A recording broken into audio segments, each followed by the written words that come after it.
Hello, it's Judith. Hi, Hi, Lauren. how are you? I'm okay. Long time no see. This 2 hours this close to each other is a bit of a challenge, actually, physically, but it's good. Yeah, I agree. I mean, I don't know about you, but it takes a lot of energy to engage like this. Oh, absolutely. Yeah. So, It's good energy, but it definitely takes energy. it does. Mhm.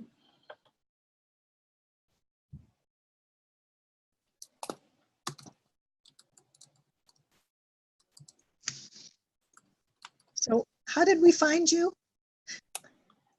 I work for Metropolitan Community Churches, and I direct our general conference and things like that. So Barb, who's the director of operations, as kind of a gift to this conference, gifted some of my staff time. How wonderful. Yeah, so that's how. Thank you to her and to you. Oh, thank you. It's a pleasure to be here. It really is. Yeah, I love this.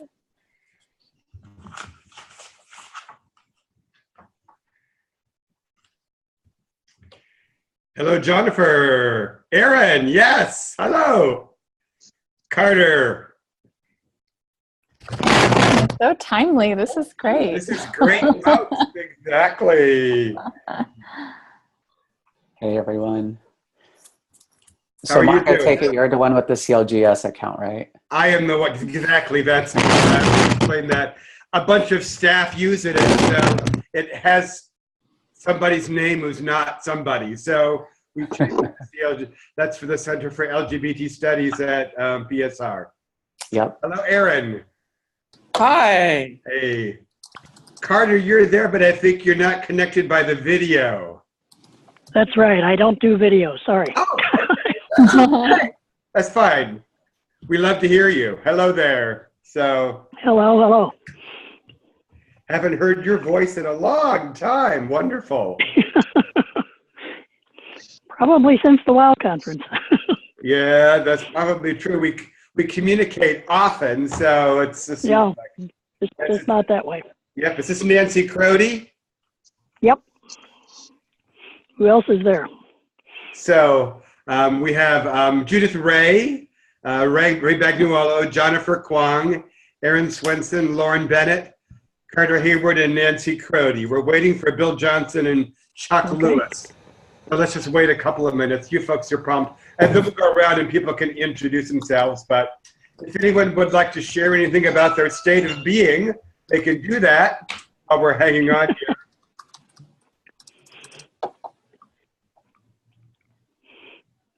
Well, my state of being is having been being out in the yard, mowing the lawn.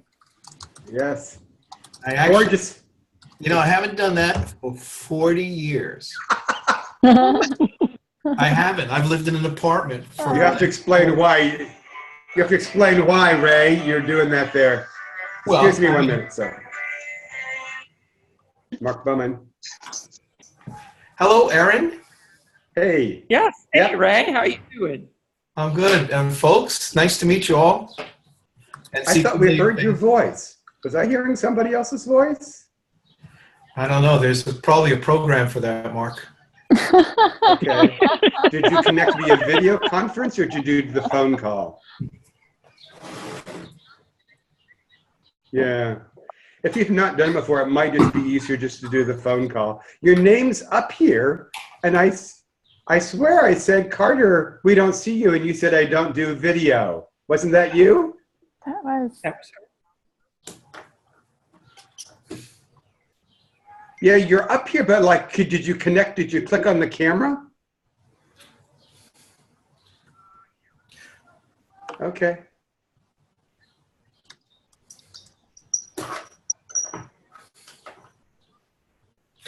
What part of the world are we all? Oh, you see, but we don't see you. Okay. Yeah, so you see everything, but we're just not seeing you. And then it did ask you if you wanted to do audio via computer. Did you say yes to that? Mark, if you mute yourself, then we can chat while you're doing this.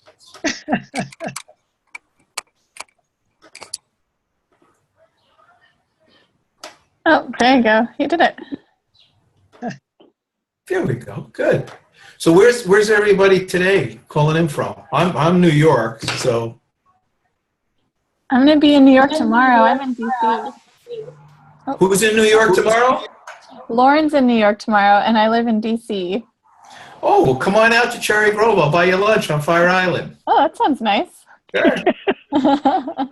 I went to college in New York. You did?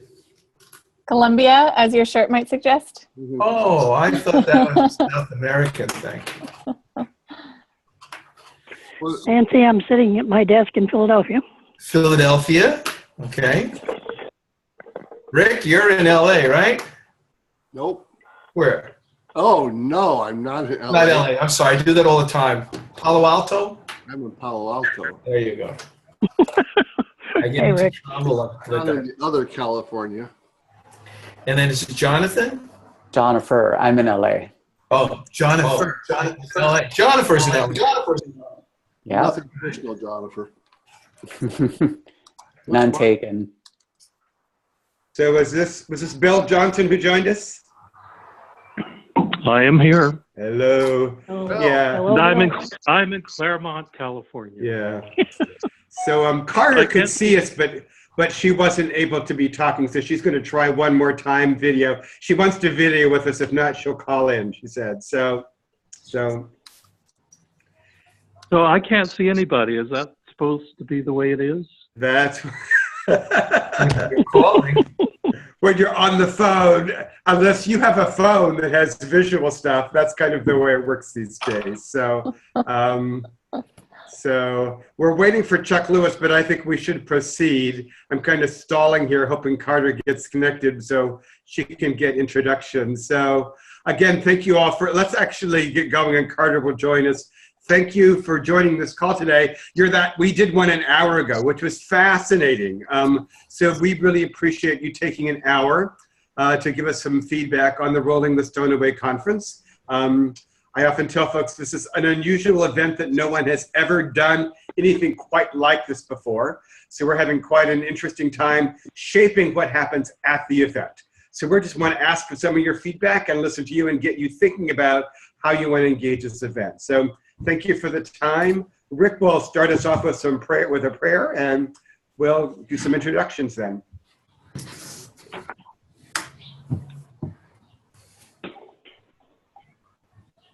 Let's pray.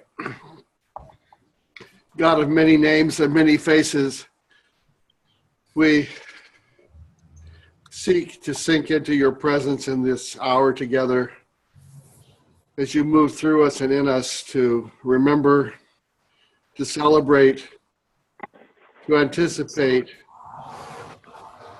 what's possible in terms of your LGBTQIA children in the church, out of the church, around the church.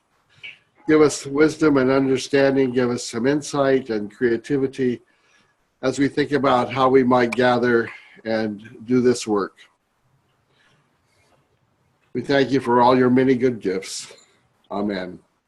Amen. Good. We invite us just to go around and we want to just sort of do some quick conversation, and I will add quick, if you could try to hold yourself to 30 seconds or less, that allows us all to get voices in.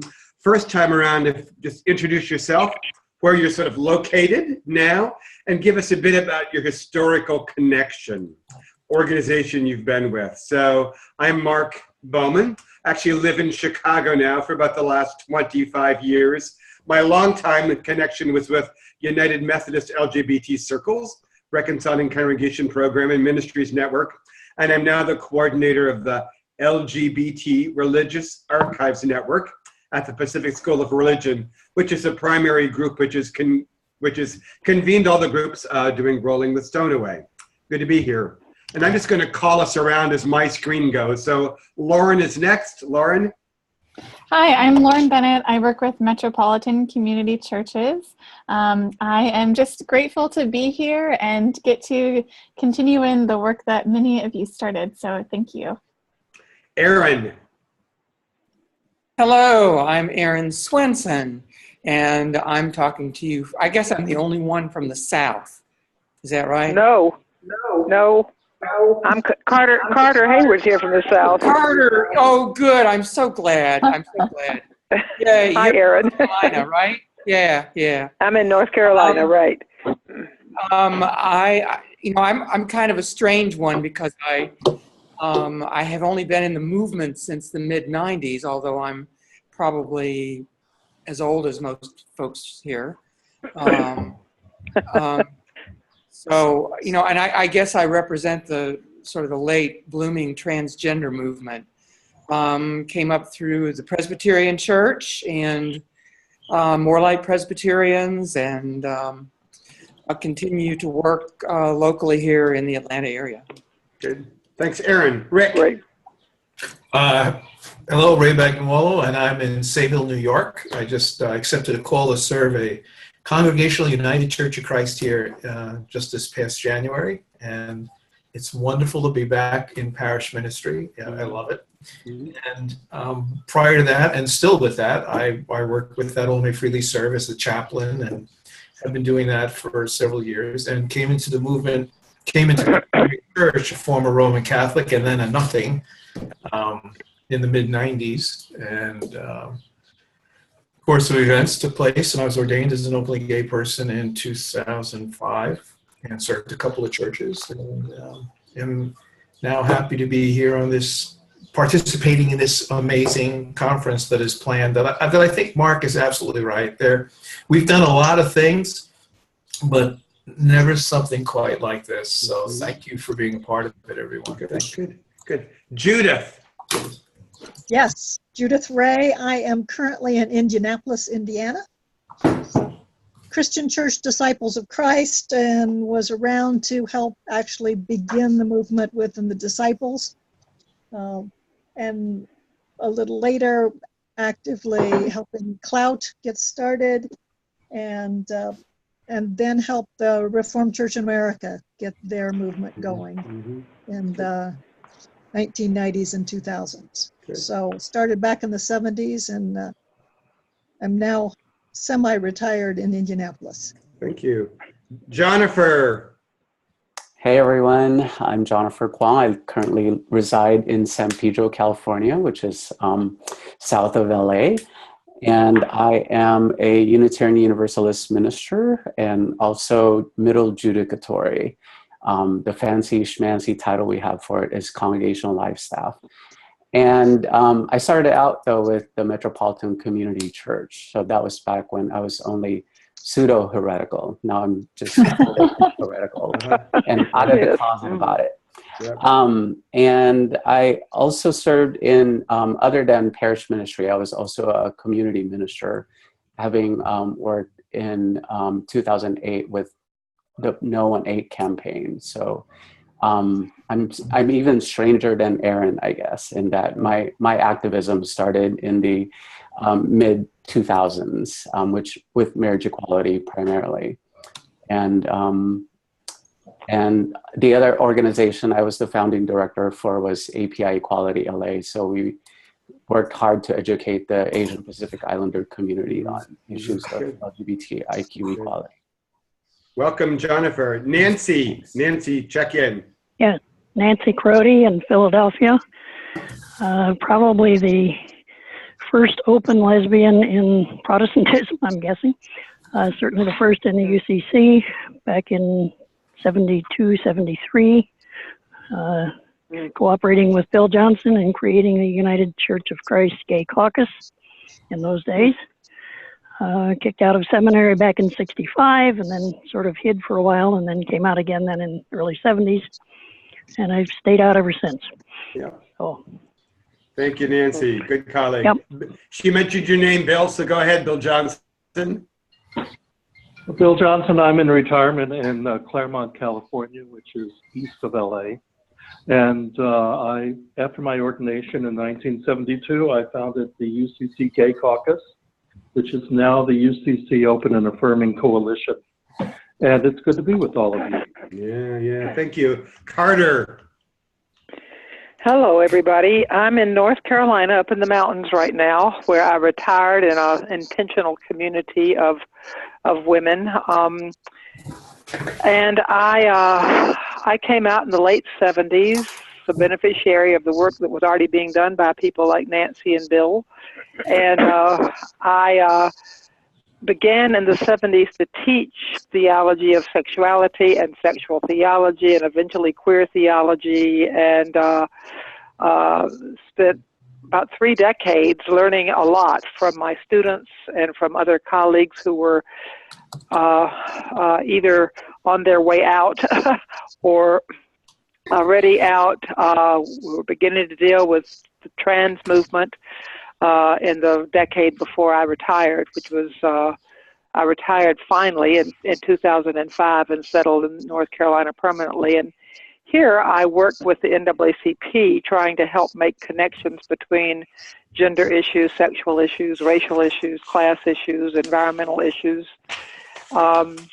There are more than you might realize LGBTQ people who are out here in the mountains of Western North Carolina, and not a few churches that are actually welcoming, which is great. A few UCCs, some Episcopal churches, some Lutheran, of course UU, and Jewish congregations and so forth. So I'm continuing to write. I work with horses. I am living a good life with some buddies here in the mountains, and I'm honored and delighted to be part of this conference, and I'm looking forward to seeing old friends like some of you and meeting you new friends. Yeah.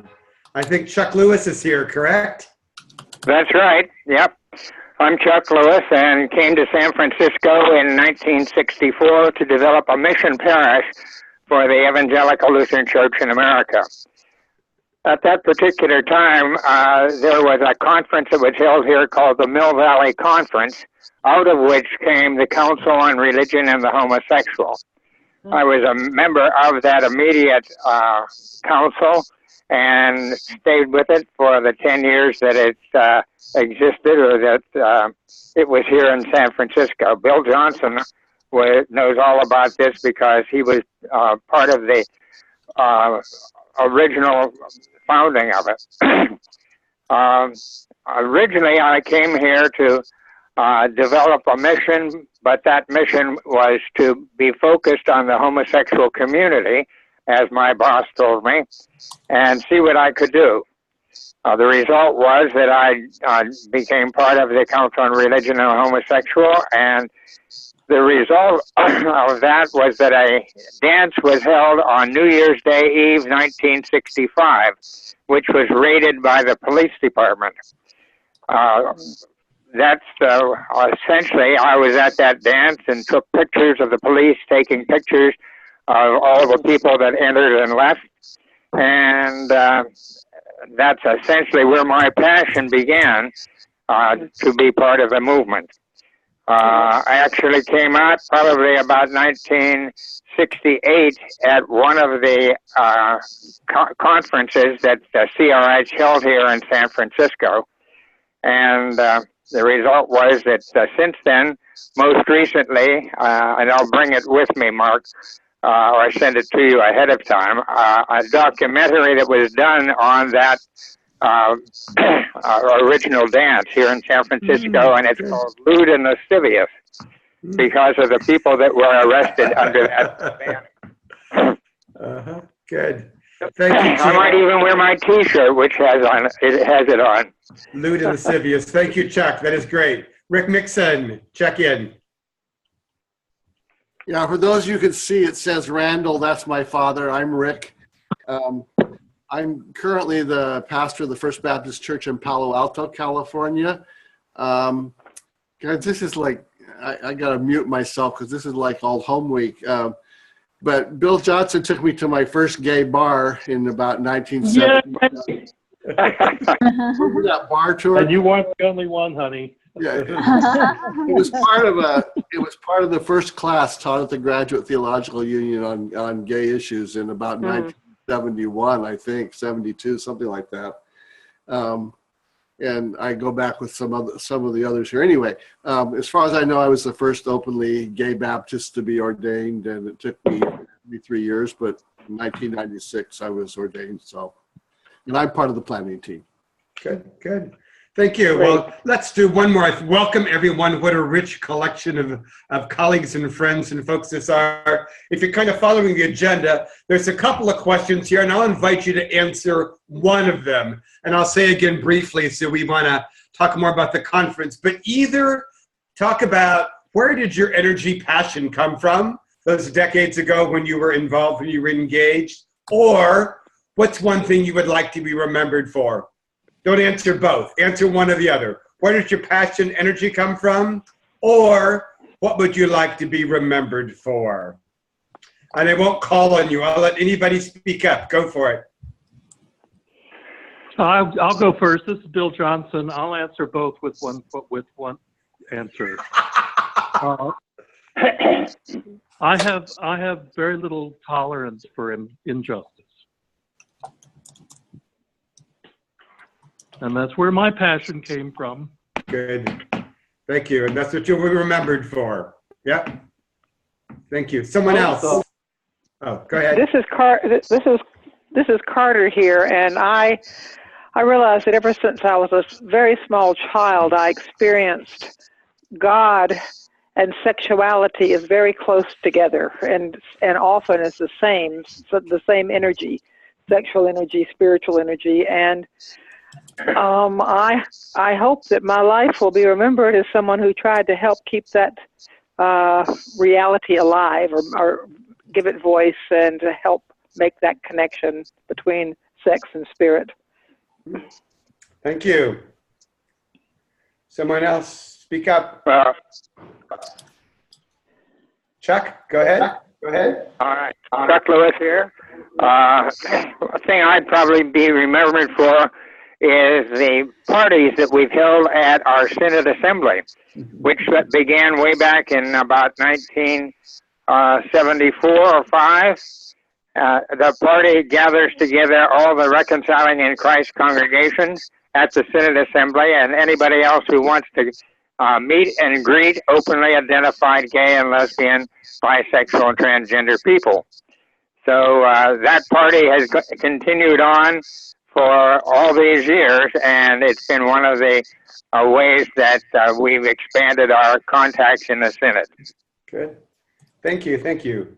Ray, Jennifer, Aaron, or Nancy, one of you.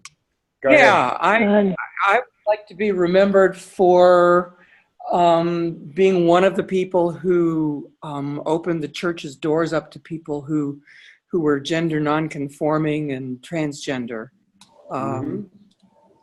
I think, and I think many churches are still working on that, but I think start and that's. Thank you. Nancy, I came out of a fairly conservative area, went to college in Columbus, Ohio, which at the time was the buckle of the Bible Belt, we said. And then in southeastern Pennsylvania, which is very much Pennsylvania Dutch.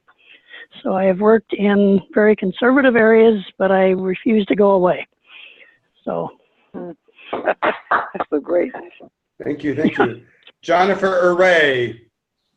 I'll go. I'm a scripture quoting you.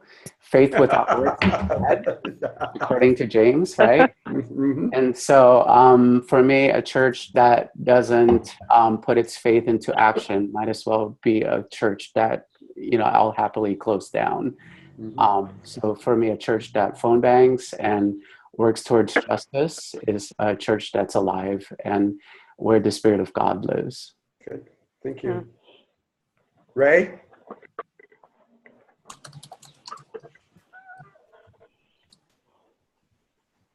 I wasn't going to have to participate in this.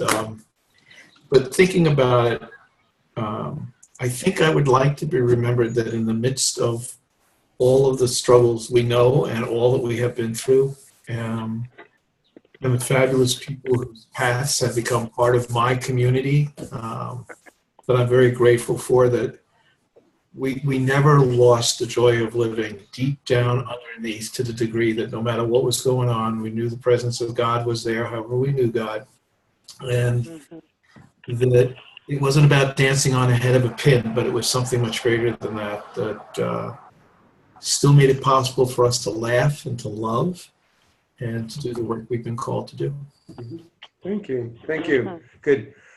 Thank you for that sharing. I neglected to say up front that Laura and Judith, Rick and I are actually facilitating and listening on all of these conference calls. So we're listening mostly and letting the rest of you talk. So that's why it's planned that way. So good for the introductions. Mostly we will spend most of the time talking about the Rolling the Stone Away conference, and Judith will facilitate this part of the conversation. Yes, so I'd like to, first of all, it's exciting to have you all on this call.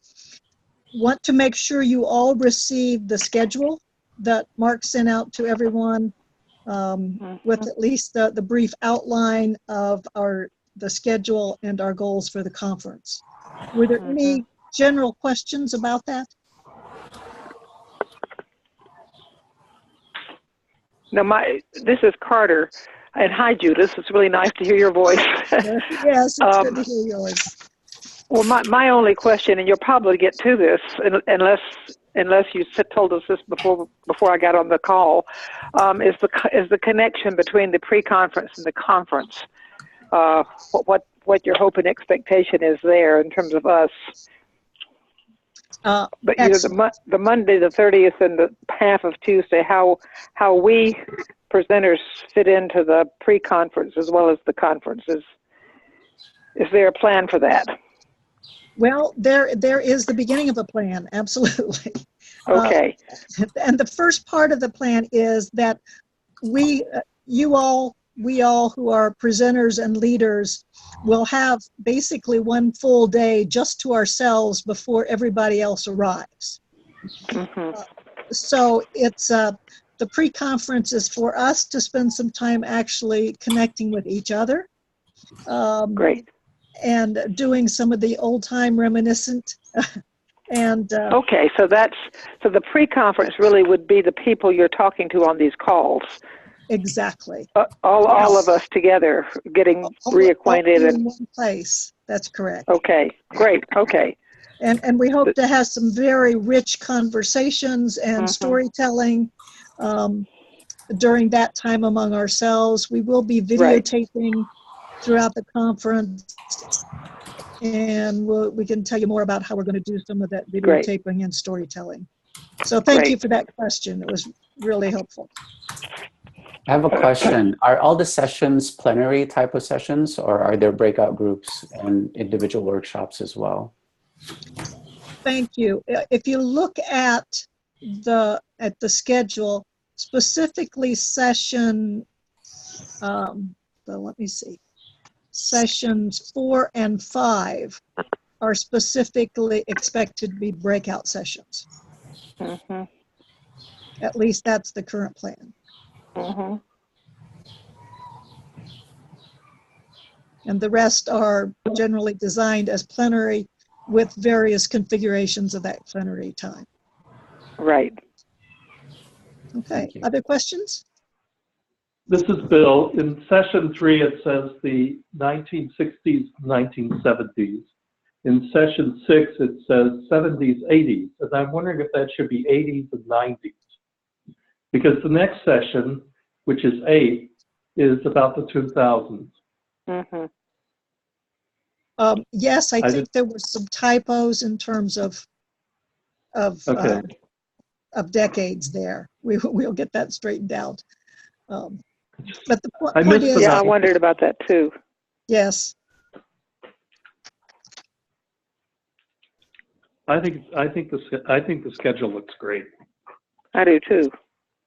Excellent. Well, while you're looking at that, let's just sort of move on. What specifically excites you about this? What gets your attention the most?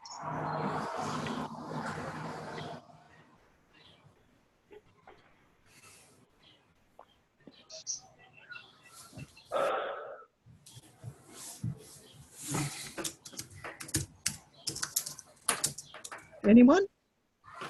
Well, it's Carter again, but a lot gets my attention in a very positive way. I love the thought of remembering those who've gone on very early on. I think that's beautiful.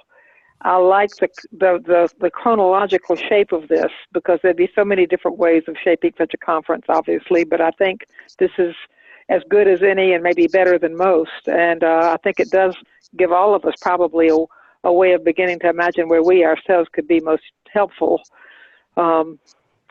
And so I like the shape, and I like the remembrances, and I think these possible panel topics are great. And there might be others that have been forgotten, but I don't know what they are now.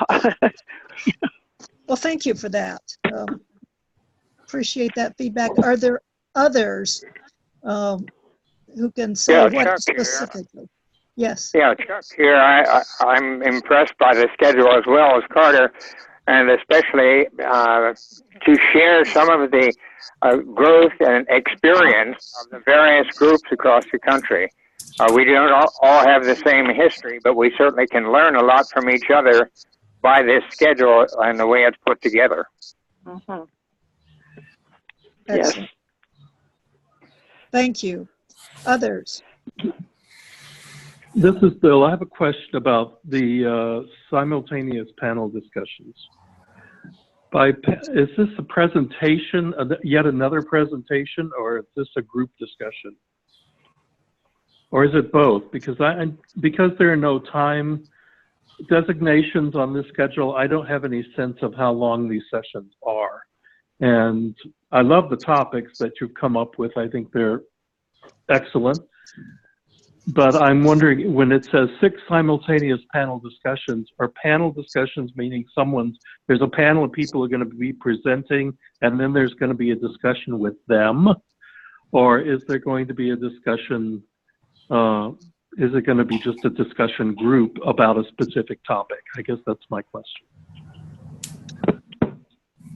And you don't have to have the answer right now, but. Yeah, well, I think the answer to that is that the point is we're trying to have at least 12 breakout groups, 6 at one time and 6 at the other. And how each one of those gets shaped might be a little different, depending on what the leadership is and what the topic is. We are hoping to use some of the skills of you who are invited to help lead some of those. And we're looking for as broad a participation of the whole conference as possible. So still in the process of the details of shaping that.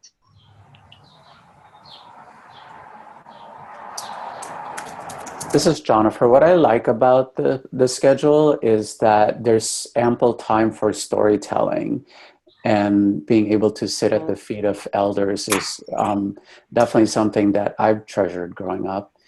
And because I feel like some of these stories are being repeated if we're not careful in terms of the current government, for example.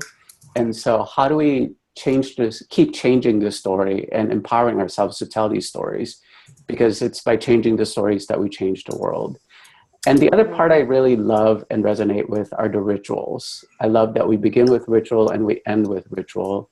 And in particular, the sending forth, because again, it's a very powerful symbol to pass the baton to the next generation. Mm-hmm. Thank you. Mm-hmm. Anyone else?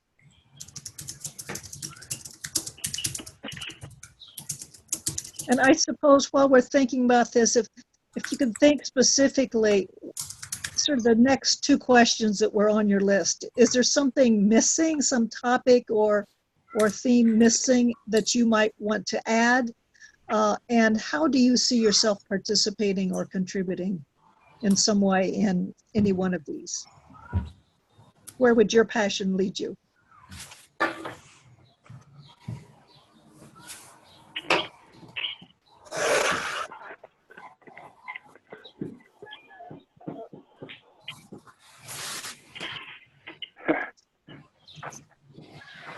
Anyone can take off.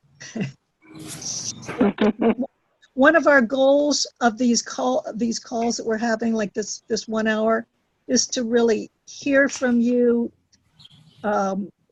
where we can best receive the gifts and graces that you bring, the history that you bring. And we want to make sure that we're placing people or giving people the opportunity to use that gift and their own history with the best use within this conference. So we will be slotting people if you don't tell us where you'd like to be. Well, this is Sure.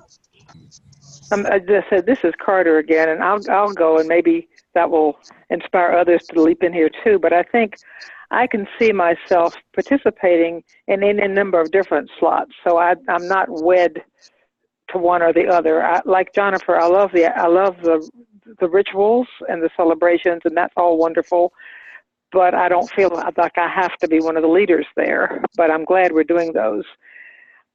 Clearly, the place where my own deepest involvement in the LGBTQ Christian movement has been or would be session 6 in the 80s and 90s, because that's really where I did most of my writing, most of my public speaking, most of my work with students, most of my work as an out priest. That's where Clout, as you know, Judith, came into being. I mean, it's like the and there may be others of us who would see themselves there too, but that's where I would see my lesbian feminism, for example, under the topics, would be obviously something that I could reflect on and talk about, and would like to, because I fear that not only are LGBT people in some danger in these times we're living in right now, but also feminism and women in general are being our rights and our so I really think we have to lift that up. So that's really where I would see my strongest gifts. Thank you. Appreciate that, Carter. This is Nancy. I would be more appropriate in session 3, of course, going back to the early beginnings. And then in terms of the panels, I guess probably number 5. And maybe number 9.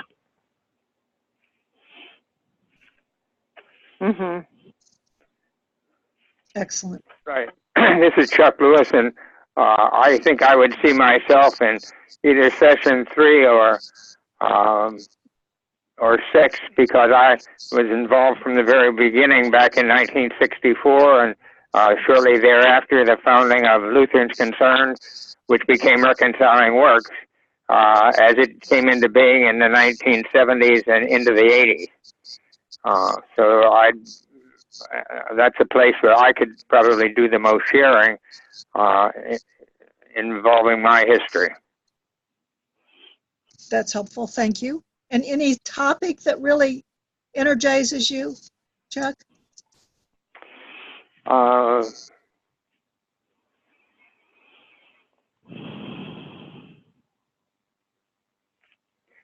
No, I'd be interested certainly in number 10, racism in LGBT Christian movement. I don't know how much I could contribute, but I would certainly be interested in expanding our justice movement in that area. And Judith, this is Carter. I would be too. That racism is a huge concern of mine right now, and I would be happy to participate in that. Okay, thank you. Next. This is Bill, and I belong in session 3.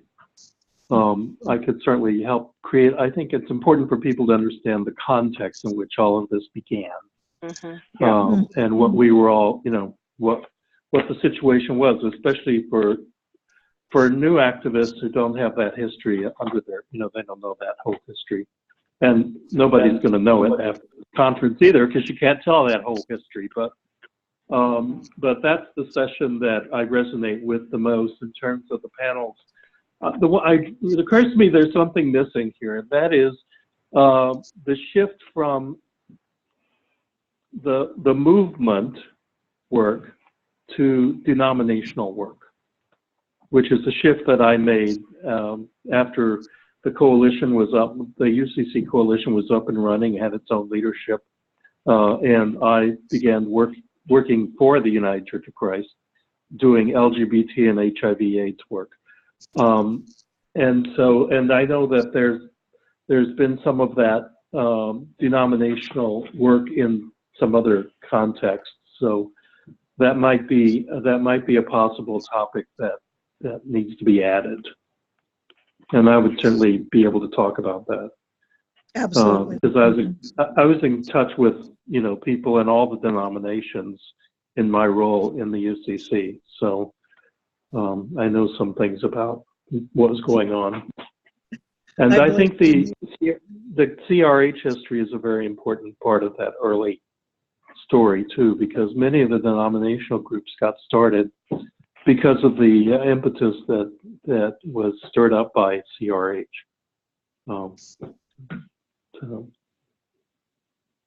Okay, thank you. This is Jennifer. I think I would best fit in session 8, but unfortunately I'd be on my way to Beijing at that time. And so that's not going to work timing wise. And so I'll probably take on session 2 since I'm so interested in worship and rituals and whatnot. And that was my Doctor of Ministry degree. And in terms of the panel discussions, I would probably be interested in taking 1, 8, or 10. Okay. Thank you. This is Aaron. Yes. I'm learning how to do this conferencing thing. The panel discussions particularly interest me.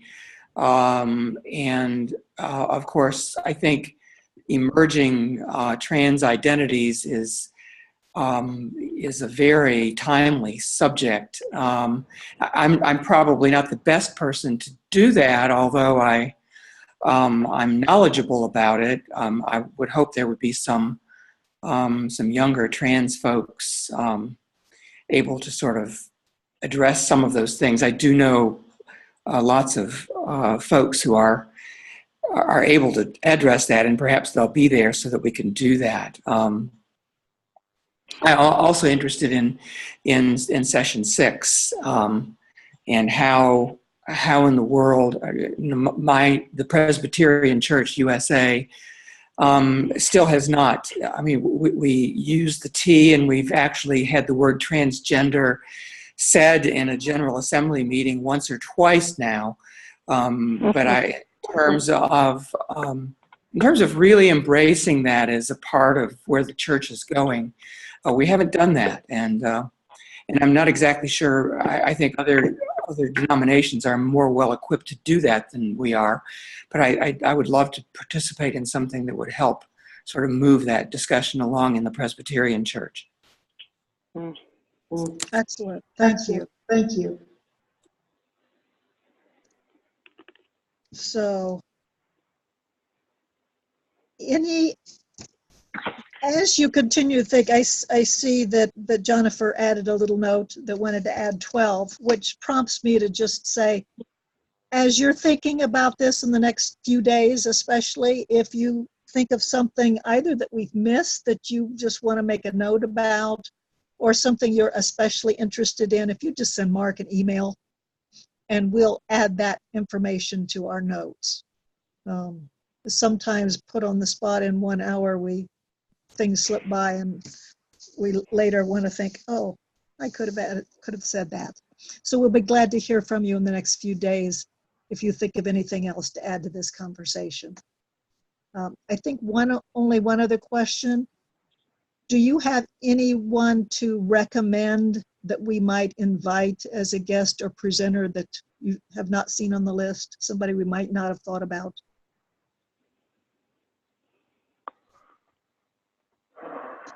Anyone? Chloe Powell. I'll second that.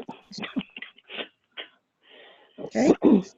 Thank you. And Melanie Morrison, she's already on it, right? Nope, Nope. I haven't seen her name yet. Not in the 43. And Marvin Ellison.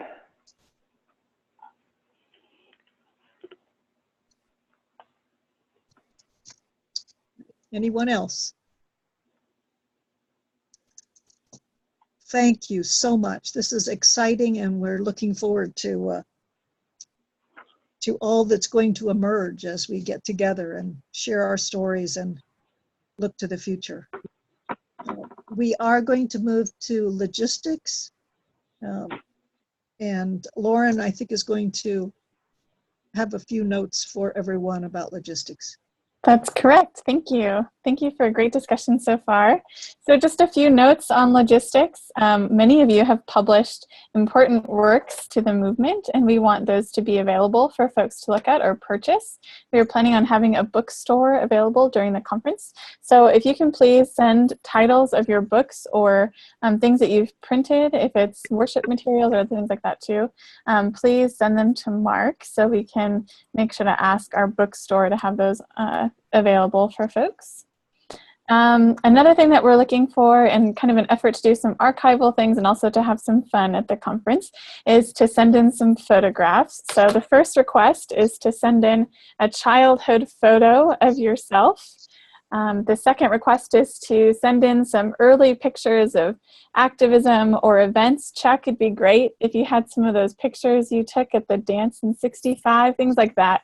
So if you can kind of scour your photo albums, or if you have some of those already archived online somewhere, if you could send us the links to those, we would love to include those. As a part of your invitation, you also receive the gift of travel. So your hotel and your flights are a part of that, unless you've already decided to take some of that on yourself. Otherwise, we will book all of your travel and we will book your hotel for you. We will contact you shortly about that. So to be prepared for that, please just know if you're going to be doing any extra travel before and after. So have your travel dates ready and that kind of thing. If your spouse is coming with you, or a travel companion, when you registered, you had the opportunity to submit the name for that person and pay for that person's attendance. If you forgot to do that or things have changed since then, please just let us know and we'd be happy to add that person to you, to your reservation. As a part of your registration, it's already covered also, our meals for the entire time you're at the event. And if you're traveling alone and you did not do a single room option and you'd like to tell us who you would like your roommate to be, let us know so we can try to make that happen. And the last thing is, we have a Facebook page. It's Rolling the Stone Away. You can search for it on your Facebook. So if you're active on Facebook and you have your own page, either a fan page or a personal page, we invite you to share our posts. The way people learn about this conference is a bit grassroots, so you can help us by sharing that with your friends and people who follow you. And all of you will be featured at some point on that Facebook page, so you can look out for that and share that when that time comes, or when one of your friends gets shared and you want to share a story about them or something like that in your page. Does anyone have any questions, logistical questions, or anything like that? Sounds great.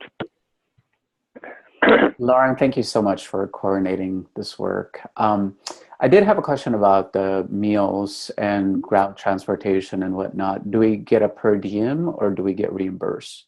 Neither. Actually, meals are on site.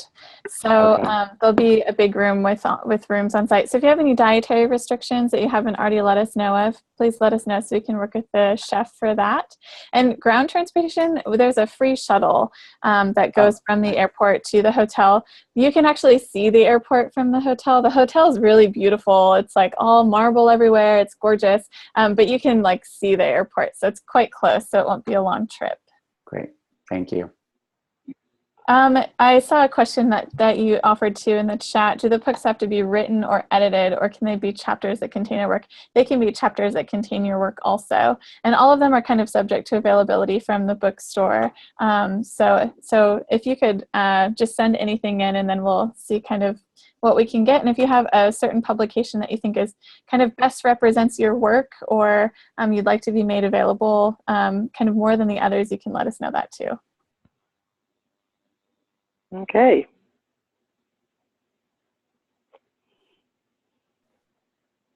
Yeah, for those of you on the phone, Mark just put in a comment that Eden Theological Seminary is the one providing the bookstore.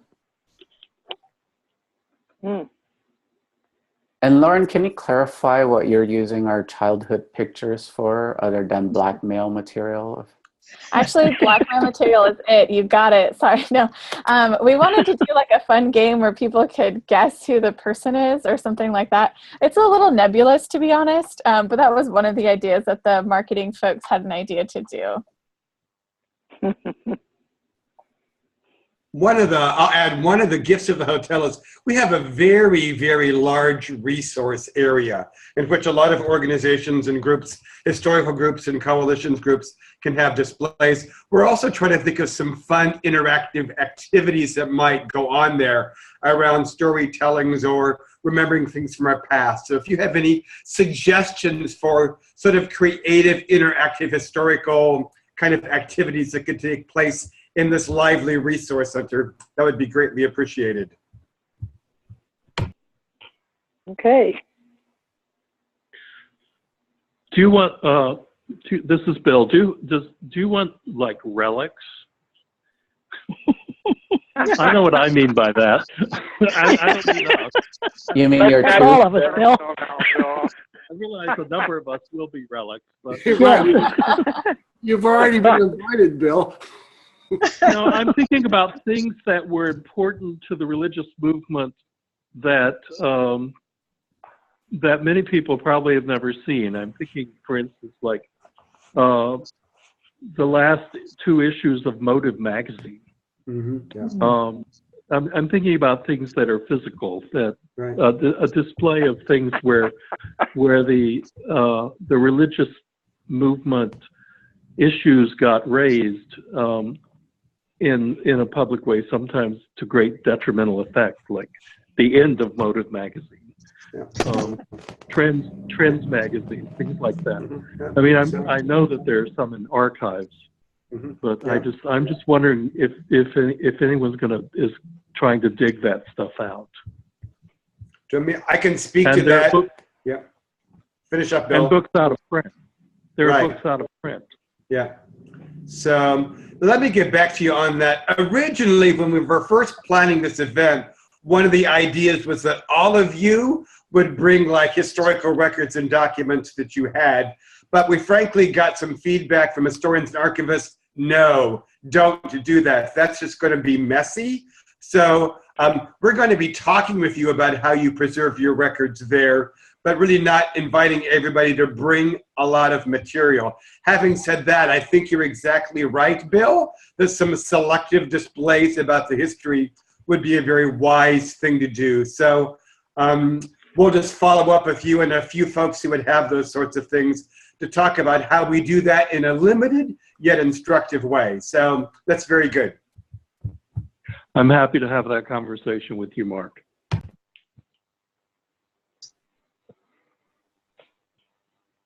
Oh, the other thing is, somewhere in the back of my mind, I remember somebody saying you wanted updated profiles, like the LGBT RAN profiles. Do you still want updated profiles from all of us? Those can be updated at any time. Some of them are very recent, other people's are older. I just suggested on the Rolling the Stone Away website, the bio that's there is the link to what's on the LGBT Religious Archives Network website, the profile. So if your profile is 10 years old, that's what people are reading now. I think most of you are pretty much up to date, but you might want to look at that. And if it's not, send me updates anytime and I can do those very easily and quickly. Okay.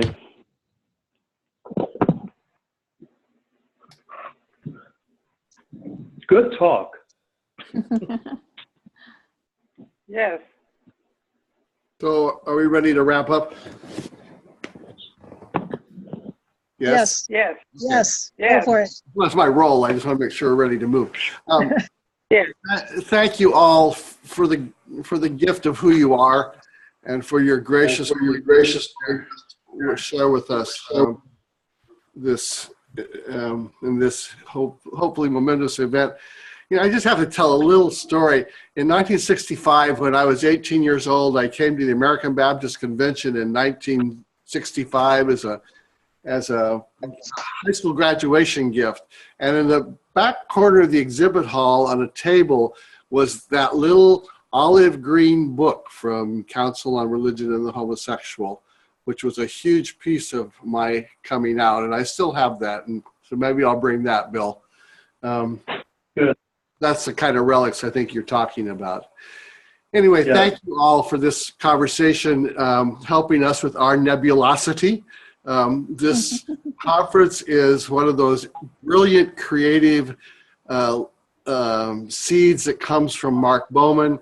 12 or 15 of us have been wrestling with this for a while now, raising some of the same questions you've raised, and trying to put together some format of a 48 to 64 hour period where we can cover this incredibly rich material. So, among other things, that it's not lost, and that in moving forward we can build on what we know and where we've been and what we've done. So again, thank you to all of that. Thank you to all of you for that. Would someone like to close us with a prayer?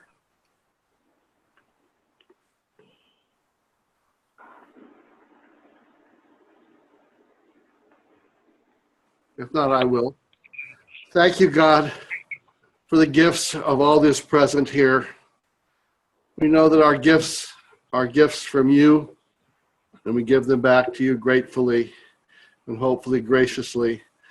Bless all of us as we work on this conference, and may it be a rich and rewarding experience, not only for us, but for everybody who attends, and may it have consequences far beyond the time we gather. We pray this in your many names. Amen. Amen. Thank you, everyone. Thank you so much. Blessings. Thank you, Mark. Thank you. Yep. Bye-bye. Good. Bye. Thank you all.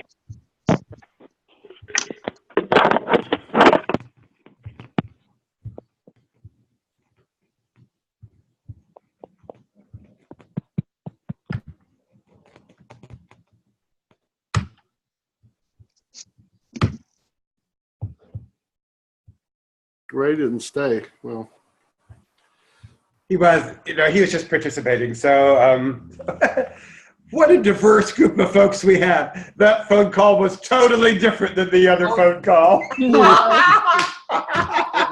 That was so different. Yeah, that's going to happen. We're a very diverse group of folks. So, which is both a delight and also a challenge. So, yeah. I thought it was very helpful. Good feedback and succinct and Yeah. Good. So, my one concern would be that because people were very specific about what they were interested or wanting to do, is that, you know, if in fact when we start putting all the pieces together, somebody doesn't end up doing exactly what they said they wanted to do, we may have to finesse that somehow. But you have to do that. You have to do that as a pastor of a local church all the time, correct? yeah. well, and that's a good reminder. I think I need to add that sort of caveat to it. Yeah. As we're talking about it, Yeah. just to kind of prompt people in that way. But I didn't hear the way you presented it, Judith. I didn't hear that people were signing up for stuff. I thought people were sure. I thought you worded it all very well. You know, where could you see yourself being? What are the kind of gifts you bring? And people are bringing diverse gifts. And this is really helpful also, just in hearing people and the way they engage, knowing who will be better in the plenary sessions and who will not be very good in the plenary sessions. So we're getting a very good feel for that. So it's true. Yep. Yeah, Good. I don't think, Judith, that people took it as this is what I'm going to do. I think people, like, for the most part, were like, oh, this is what I'm interested in and I would be able to contribute to. So I think you worded that well. So. Okay, I'm going to continue to be a little skeptical about that, Lauren. Okay.